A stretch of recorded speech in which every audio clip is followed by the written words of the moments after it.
विद्यार्थी मित्रांनो, मी प्राध्यापक पुष्पराज पारधी, पश्चिम खानदेश भिल्ल सेवा मंडळ द्वारा संचालित एकलव्य विद्यालय तथा जग नटावतकर कनिष्ठ महाविद्यालय नंदुरबार। आज आपण या ठिकाणी विषय इतिहास वर्ग 10वा याच्यामधला प्रकरण 4 भारतीय कलांचा इतिहास आणि त्याच्यामधला जो उपघटक आहे तो म्हणजे भारतातील ललित अंगिक कला। मित्रांनो, मी याच प्रकरणाचा काही भाग मागच्या व्हिडिओमध्ये सादर केलेला होता। त्याच्यामध्ये मी तुम्हाला स्थापत्य कला, अभिजात कला, भारतातील लोक कला परंपरा, प्राचीन काळापासून तर आधुनिक काळापर्यंत आणि आधुनिक काळामधील ब्रिटिश कालीन कला म्हणजे कोणकोणत्या प्रकारच्या स्थापत्य, मंदिर स्थापत्य, कलाकृती, गुहा, गुंफा किंवा ज्या काही लेण्या या कशा प्रकारे प्राचीन काळातील राजांनी आणि आधुनिक काळातील राजांनी कशा प्रकारे आपल्या भारतात स्थापित केल्या, निर्मित केल्या याचा विस्तृत वर्णन मी मागच्या व्हिडिओमध्ये केलेला आहे। तर याच प्रकरणाचा जो शेवटचा भाग आहे त्याच्यामध्ये भारतातील ललित कला आणि अंगिक कला आणि ह्या कला कोणकोणत्या आहेत, ज्या कलेच्या माध्यमातून आपल्याला कशा प्रकारे व्यवसायाची संधी उपलब्ध होते याचा सविस्तर वर्णन आज या ठिकाणी आपण बघूया। तर भारतातील ललित अंगिक कला, मित्रांनो, तुम्हाला चांगल्या प्रकारे माहित आहे भारत विविधतेने नटलेला देश आहे। व्यक्तिपरत्वे, स्थानपरत्वे, प्रत्येक क्षेत्रामध्ये जाती, धर्म, वंश, भाषा भेद आढळून येत असतो आणि हा भेद असल्यामुळे, ही विविधता असल्यामुळे प्रत्येकाच्या नृत्य, त्यांची वेशभूषा, त्यांची केशभूषा आणि त्यांची भाषा याच्यामध्ये सुद्धा वैविध्यता आढळून येते। महाराष्ट्र सुद्धा याच बाबतीत तसंच, महाराष्ट्रात सुद्धा अनेक धर्माचे, अनेक रंगाचे आणि अनेक वंशाचे आणि अनेक जातीचे लोक आज आपल्या महाराष्ट्रामध्ये अस्तित्वात आहे, वास्तव्य करत आहे। याचा परिणाम काय झाला, प्रत्येक व्यक्ती आपल्या संस्कृतीनुसार धार्मिक उत्सवाच्या प्रसंगी आपल्या अंगी असलेल्या कला गुणांना वाव देत असतो, त्याला प्रदर्शित करत असतो। त्यालाच आपण मनोरंजनाची साधने किंवा त्याच्या अंगी असलेल्या ललित कला असे म्हणतो। आता हे ललित कला कोणते आहेत? भजन, कीर्तन, पोवाडे या व्यतिरिक्त जे अन्य साधने आहेत ज्या माध्यमातून व्यक्ती काय करतो, मनोरंजन करत असतो। म्हणून आपल्या भारतातील भारतीय कलांचा इतिहास हा का बरं नाव दिलाय, तर आपल्या भारतात जेवढे काही जे साधने आहेत जे इतिहासामध्ये जतन केल्या गेले आहेत त्या सर्व साधनांच्या माध्यमातून मनुष्य आपला विरंगुळा करत असतो। यांनाच आपण ललित कला असे म्हणतो आणि या ललित कलांचा अभ्यास आपण या ठिकाणी करणार आहोत। तर त्याच्यातला पहिला मुद्दा आहे लोककलेची परंपरा। मी तुम्हाला आताच म्हटलंय का भारतात विविधतेने नटलेले अनेक जातीचे, अनेक धर्माचे, अनेक वंशाचे लोक राहत असतात आणि हे लोक काय करतात, आपल्या धार्मिक उत्सवाच्या प्रसंगी आपल्या समाजातील लोकांचा मनोरंजन करण्यासाठी किंवा आपल्या संस्कृतीतील जेवढे काही लोककलेचे परंपरा आहेत हे प्रदर्शित करण्यासाठी ते सण समारंभ आयोजित करत असतात।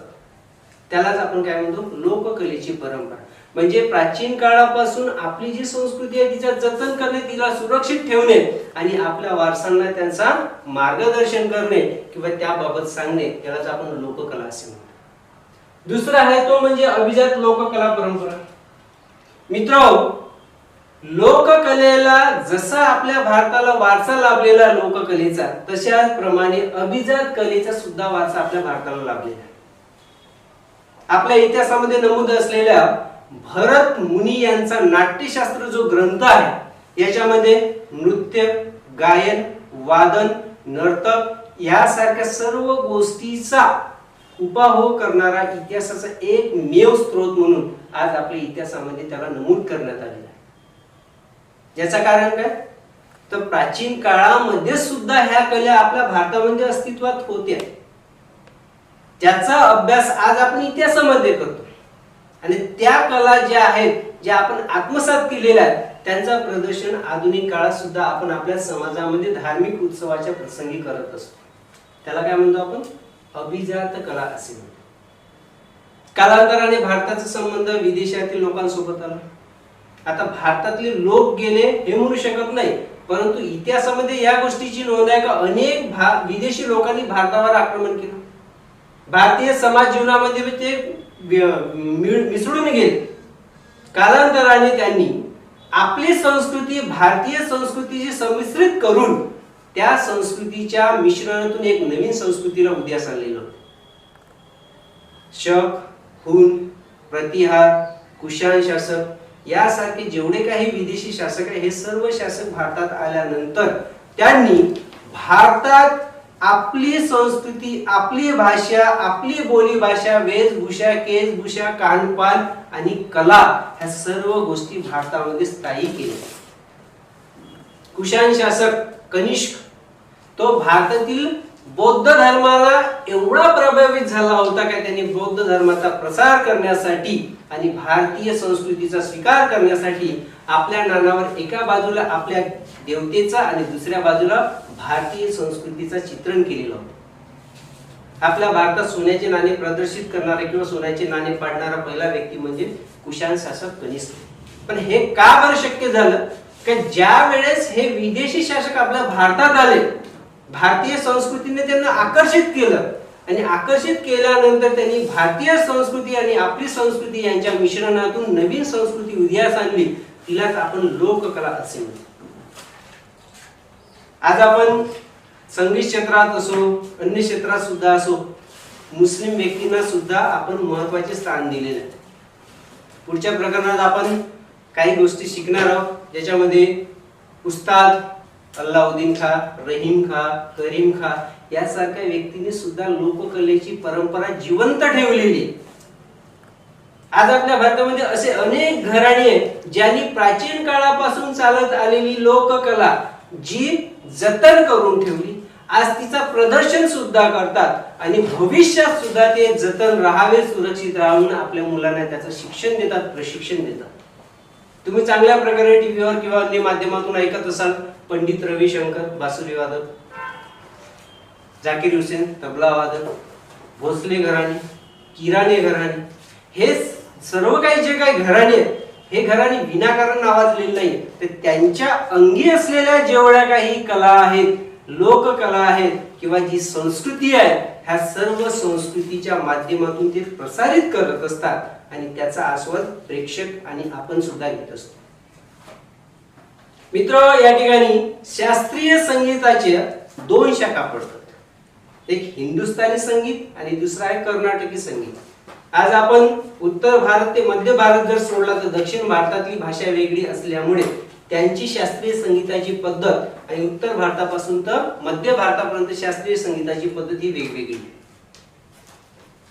शास्त्रीय आणि उपशास्त्रीय असे दोन भेद आहेत आणि या उपशास्त्रीय भेदामध्ये महाराष्ट्र बरोबरच उत्तर भारतातील जेवढे काही प्रांत आहेत या प्रांतातील लोकगीतांना समाविष्ट करण्यात येते. उत्तर भारतामध्ये कथक, महाराष्ट्रामध्ये लावणी, पंजाबमध्ये भांगडा, गुजरातमध्ये गरबा, केरळमध्ये कथकली, आंध्र प्रदेशमध्ये कुचिपुडी, केरळमध्ये मोहिनी अट्टम यासारखे नृत्य प्रकार आजही आपल्या भारतामध्ये स्थान परत्वे, व्यक्ती परत्वे आणि प्रदेश परत्वे वेगवेगळ्या स्वरूपात प्रदर्शित केले जातात. भारत स्वतंत्र झाला, इंग्रजांना सुद्धा आपल्या भारतीय संस्कृतीने आकर्षित केलेलं होतं.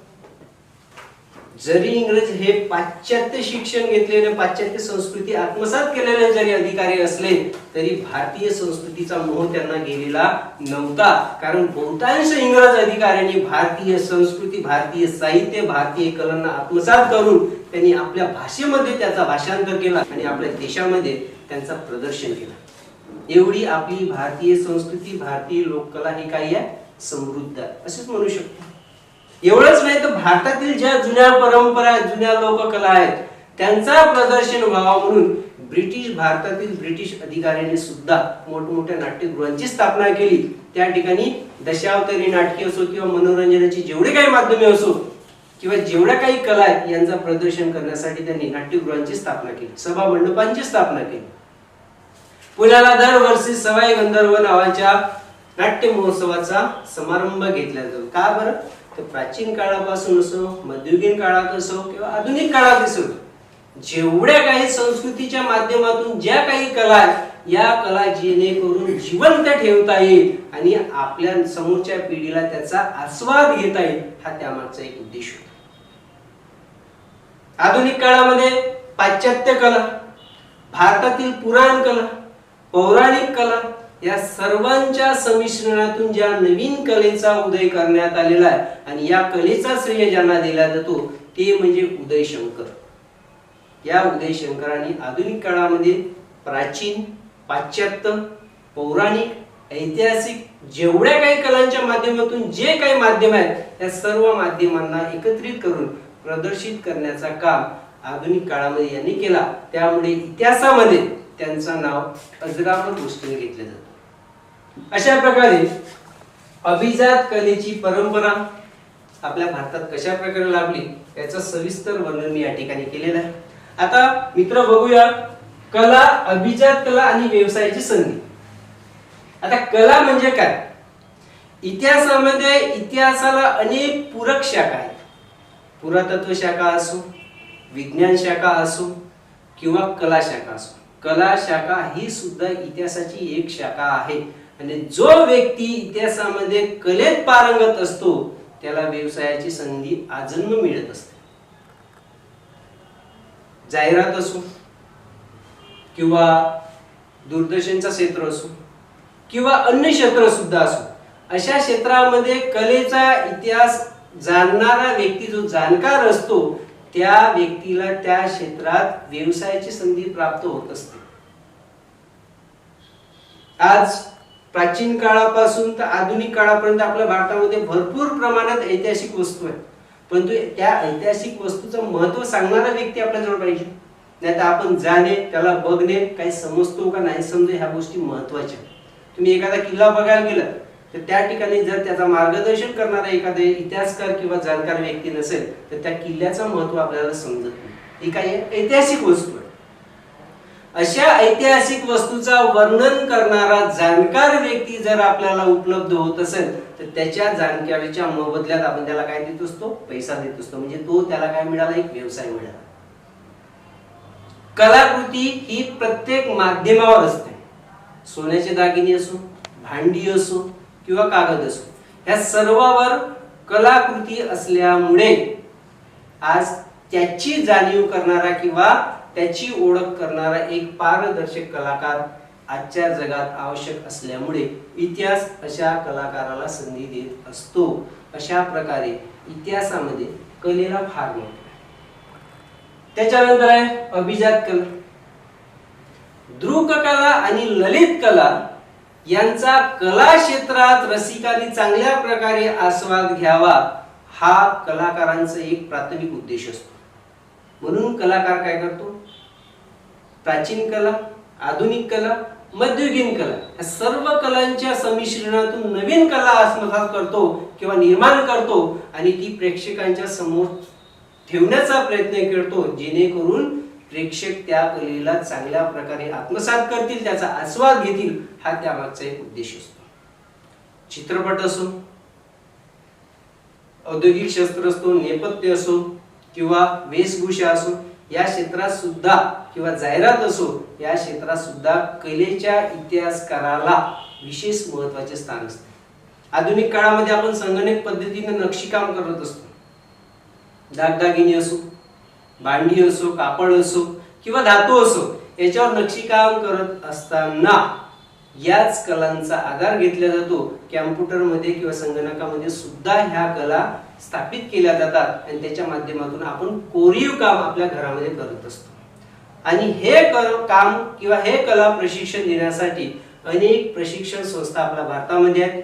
जर उदाहरणार्थ सांगायचं झालं तर गुजरात मधील अहमदाबाद या ठिकाणी असलेली नॅशनल इन्स्टिट्यूट ऑफ डिझाईन ही 2015 पासून या संस्थेने ऑनलाईन पद्धतीने कला प्रशिक्षण देण्याची मुभा या संस्थेमध्ये करण्यात आलेली आहे. अशा प्रकारे आपण या ठिकाणी भारतातील ललित अंगिक कला, लोककला परंपरा, अभिजात लोककलेची परंपरा, कला, अभिजात कला आणि व्यक्तीला व्यवसायाच्या संधी कशा प्रकारे मिळतात, या सर्व गोष्टींचा विस्तृत विश्लेषण आपण या ठिकाणी केलेलं आहे। या ठिकाणी तुमचा प्रकरण संपलेला आहे विद्यार्थी मित्रांनो। अशा प्रकारे तुम्ही चांगल्या प्रकारे या प्रकरणाचा सारांश समजून घेतला आणि मी या ठिकाणी थांबतो। धन्यवाद।